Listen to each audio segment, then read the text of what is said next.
Bueno, yo creo que ha sido una buena exposición política, jurídica y económico-financiera del tema de El Salvador. ¿Qué conclusiones podemos sacar, Claudia? Mira, definitivamente yo me quedo con la última intervención de Ruth López. Ella tiene clarísimo que políticamente los salvadoreños van hacia un proceso electoral. Digo, vamos, me estoy considerando centroamericana, pero quizás estoy pensando también mucho en Guatemala. Todos los efectos que va a tener lo que políticamente Nayib Bukele puede hacer ahora. Ella dice, ok, políticamente lo puede hacer, está en su arena, tiene todas las instituciones alineadas a su favor. Pero ¿qué pasa en un proceso electoral cuando se arranca, cuando el punto de partida es así? Ella augura un desincentivo para la oposición, pero sobre todo una descomposición total en lo que ocurre con las leyes y con el Estado de Derecho a partir de una candidatura que ya es ilegítima. Eso en primera instancia. ¿Qué tipo de elecciones se pueden celebrar cuando hay una falla de origen? Y segundo, pues sí, me llamó la atención lo último que ella dijo. Él necesita reelegirse, porque ella lo dice claramente, como todo autócrata que está sentado sobre la silla de la corrupción. ¿Cuánto incentiva la corrupción este tipo de abusos de poder? A mí me preocupa especialmente, Pedro, bueno, las similitudes que existen entre Guatemala y El Salvador. Ruth nos explicaba respecto a cómo se nombró prácticamente a una sala de lo constitucional y a una Corte Suprema de Justicia ad hoc, que fuera favorable al régimen de Nayib Bukele. Y yo le pregunto a los guatemaltecos, ¿no es exactamente lo mismo lo que ha ocurrido en Guatemala?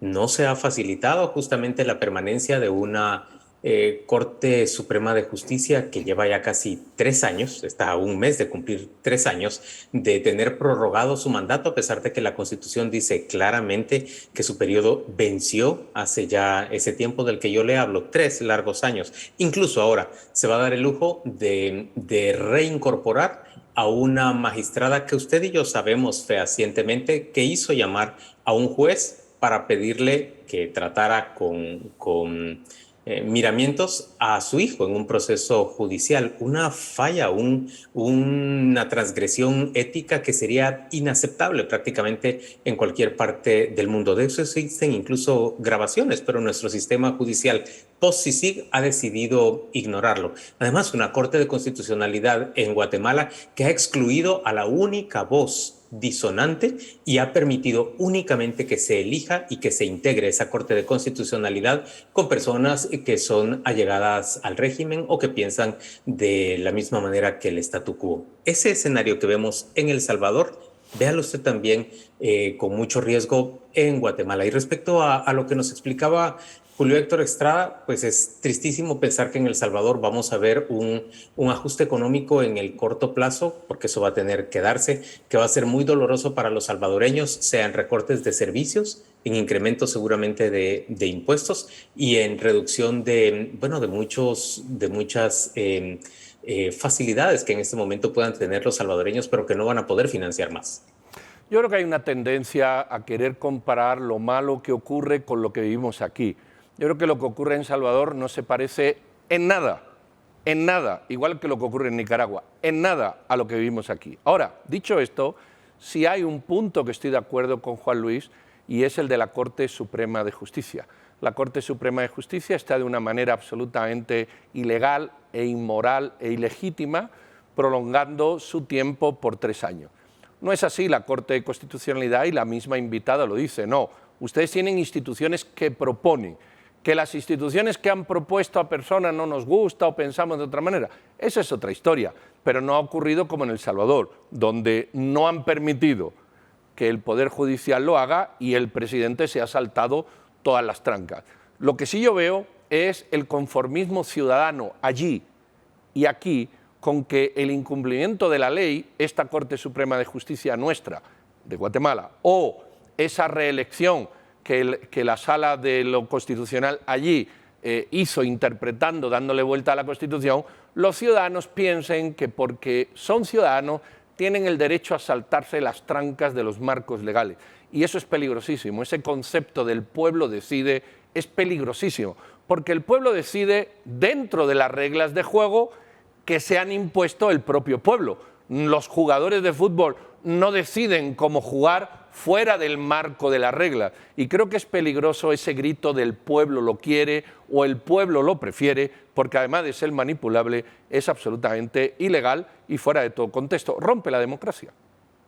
Yo creo, en cambio, que entre la comparación que se puede hacer entre El Salvador y Guatemala, no necesariamente tiene que ser idéntico. Aquí estamos hablando de un presidente que trata de reelegirse, pero en la medida que uno afina el análisis, uno puede concluir que tampoco los poderes del Estado de Guatemala son independientes uno del otro. Se han alineado las fuerzas y la verdad es que lo dice la propia oposición guatemalteca. Ya lo dice a las puertas de un proceso electoral que está por arrancar en el 2023. La oposición se encuentra desincentivada, desanimada o se encuentra alarmada. Porque para empezar, miremos los temas que nosotros tratamos día a día en la radio.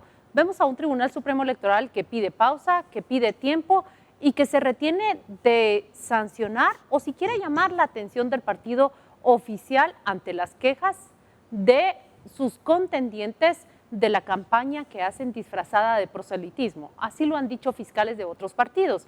Entonces, esa cooptación o esa complacencia que existen de diferentes instituciones, desde una Corte Suprema de Justicia, un Tribunal Supremo Electoral o una Corte de Constitucionalidad hacia el Ejecutivo y no, digamos, el Legislativo, está en Guatemala. Ahora, ¿para qué se usa? Acá en Guatemala hemos visto los diferentes fines que se le han dado, no necesariamente en el plano político, como en su momento lo hizo Juan Orlando Hernández, que nos recordó nuestra entrevistada, o como ahora lo hace Nayib Bukele, pero ¿para qué efectos lo está utilizando? Eso es lo importante, para afianzar la corrupción. Creo que eso es hasta donde ha llegado acá en Guatemala, y por decir hasta eso ha llegado y que no ha tocado el ambiente electoral, no estoy diciendo que es poco el límite que ha tenido.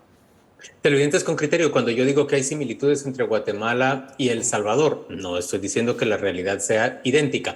Le pido a usted moverse a pensar, si el Ejecutivo, con la mayoría de partidos, le voy a llamar la alianza prooficialista o los partidos de derecha o los partidos que más favorecen la corrupción y la impunidad en el país, se mueven en conjunto, por ejemplo, para permitir que la Corte Suprema de Justicia permanezca, porque es una aliada de ellos, en el poder 3 años incluso después de que ha fenecido su mandato constitucional, y esa Corte Suprema de Justicia es la encargada de elegir a uno de los integrantes de la nueva Corte de Constitucionalidad, al otro lo elige el presidente, al otro lo elige esta mayoría pro impunidad en el Congreso, al otro lo elige el Colegio de Abogados, pero mire usted, otra aliada más de ese mismo grupo, la fiscal general, convenientemente ordena que se soliciten órdenes de captura en contra, entre otras cosas, de un exrector de la Universidad de San Carlos, que en ese momento era el contendiente más firme para alcanzar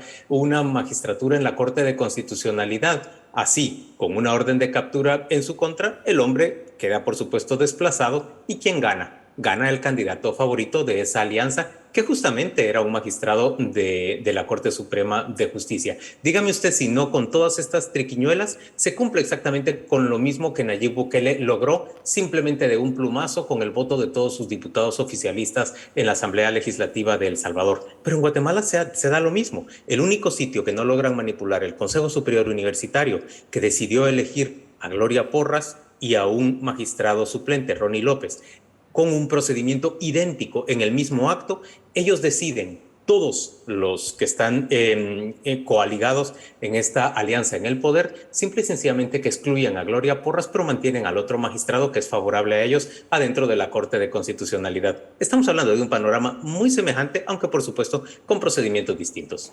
Bueno, el blanco y el negro es cuestión de compararlos dándole la vuelta, es sencillo, no hay ningún problema.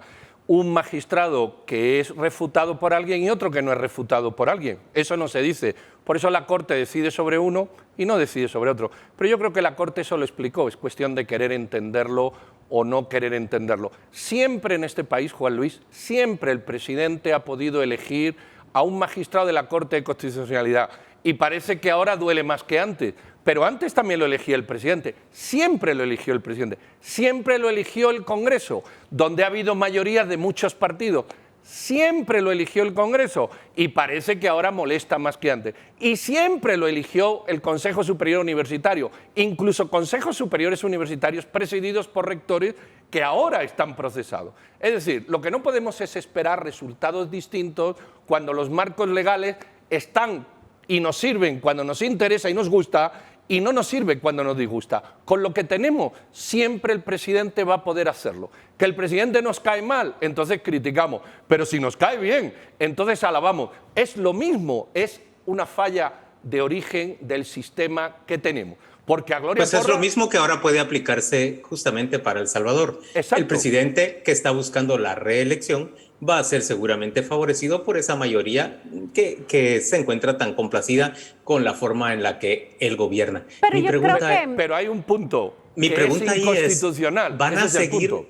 Bueno, también es inconstitucional que la Corte Suprema de Justicia se mantenga por 3 años en Guatemala. Y no te quita un milímetro de razón. Y que ahí. a partir de esa alianza logren integrar una Corte de Constitucionalidad con tantas trampas. No, eso no ha me sido... parece, no, eso me es parece querer- que es no, Juan Luis. absolutamente lo mismo. Ahora No. les pregunto yo a ustedes, televidentes con criterio, ¿creen que van a seguir las candidatas que aquí tratan de pintarse como unas buenas sucedáneas de Nayib Bukele? ¿Van a seguir Imitándolo. tratando? Sí, van a o seguir recurriendo a la buquelización de las elecciones De su del imagen. 2023 de Guatemala. Pues eso lo tendremos que ver en las próximas semanas. Si Sandra Torres en concreto y Suri Ríos, quienes han salido a hablar de que El Salvador sabe cómo hacerlo, dan un pasito para atrás. Miren, en realidad el debate que tienen es mucho más profundo, los minutos se agotan, pero lo que nosotros tenemos que tener claro es que aunque siempre se haya hecho, no se trata de gustar o no gustar, se trata de evaluar todos los hechos que están delante, que yo podría decir lo mismo, que porque una candidata no gustaba, ahora se avala este proceso, pero no es el gusto o el disgusto, sino todos los procedimientos, y creo que Guatemala ha sido demasiado sofisticada para llegar al punto donde está. No sé, llegamos al límite de este segmento, tenemos otras noticias que tratar en el siguiente, así que nos vamos a la pausa comercial. Pero espere más debate en el siguiente segmento.